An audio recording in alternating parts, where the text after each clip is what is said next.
So, in your opinion and through your experience as an OBGYN, what do women in the developing world need the most when it comes to pre and postnatal care?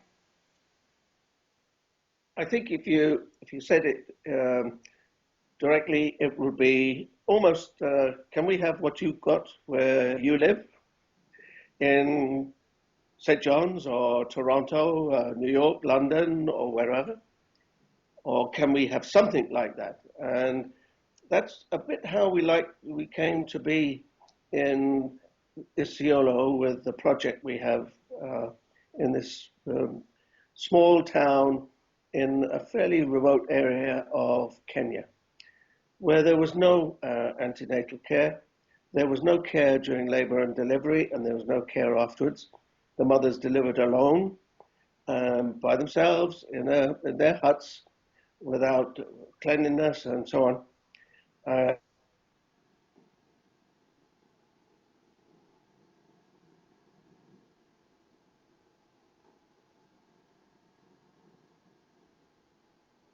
the deaths and birth injury, which could be obstetric fistula, which is a damage to the bladder and the rectum because they didn't get a cesarean section, they kind of feel that those perhaps are inevitable.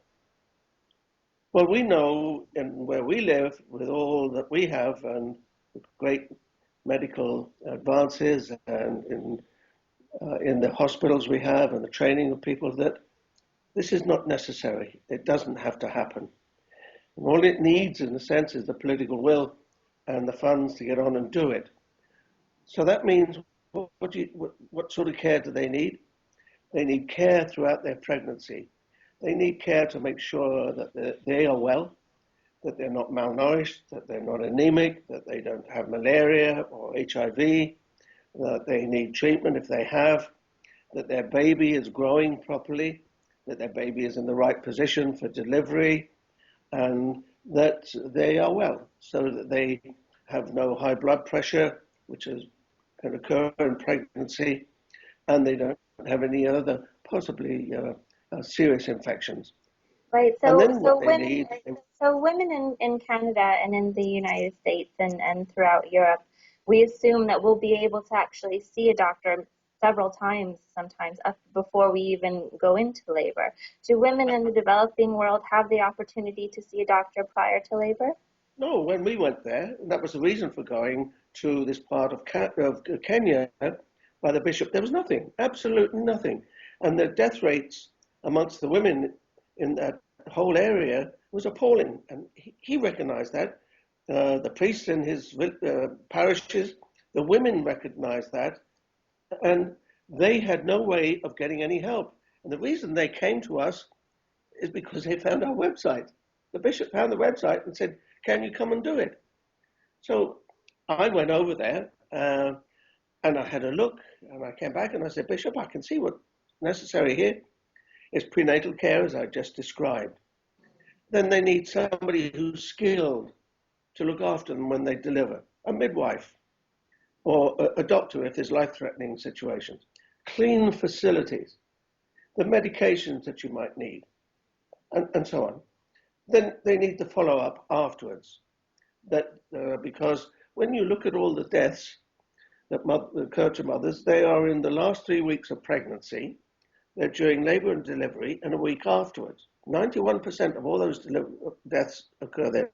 So obviously, you have to concentrate resources and efforts, as we do here. Other needs is basically what we have here, clean facilities, not to be delivering in a hut in the middle of nowhere by themselves, alone, with somebody who's trained and experienced and knowledgeable, who can help them through the normal delivery process, if normal, but then can help them and refer them with the system we have developed to the hospital, where there is a hospital with all the things that can save a woman's life: cesarean section, blood transfusion, medications, trained specialists, and so on. And that's not a sort of enormous undertaking. That's not big money. What is big in it is the political will to do something. It's to mean that the international community, politicians have to realize that money has to go into it, and that is not happening. And it's really neglect, unfortunately, really neglect. And do you think that families and communities in the developing world, and especially in Isiolo, take maternal deaths as an inevitability of pregnancy? That it's just something that will possibly happen, and they just accept that? There has been, I think, a certain degree of fatalism, but now what's happening, I think people are becoming more sophisticated. They're seeing more on television, phones they use all the time over there, and they're realizing that they haven't been getting, they've been getting the rough end of the stick, so to speak, and that sort of is troubling. They know better than us that the future of their families and their villages and their clans depends on having children. We might not see that anymore in the Western world, but they do, and that's what they want. So, to see the risk of dying, which for them is about 1 in 31 on average, and when we look at Canada, it's one in anywhere up to 10,000. One only in 10,000 will die. There was obviously a huge gap, a huge difference in the public health assessment of the quality of healthcare between the two. And I suspect that if we had anything like this with mothers neglected to this degree, there would be a huge outcry, even in Canada. But we're saying that there should be a response to this tragedy that's occurring in the developing world in the same way that there was to AIDS.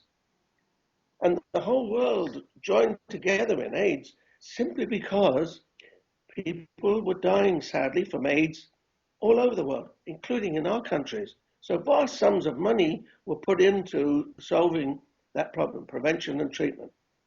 Now, the thing is that in Canada, as mothers rarely die, there's no concern for maternal deaths.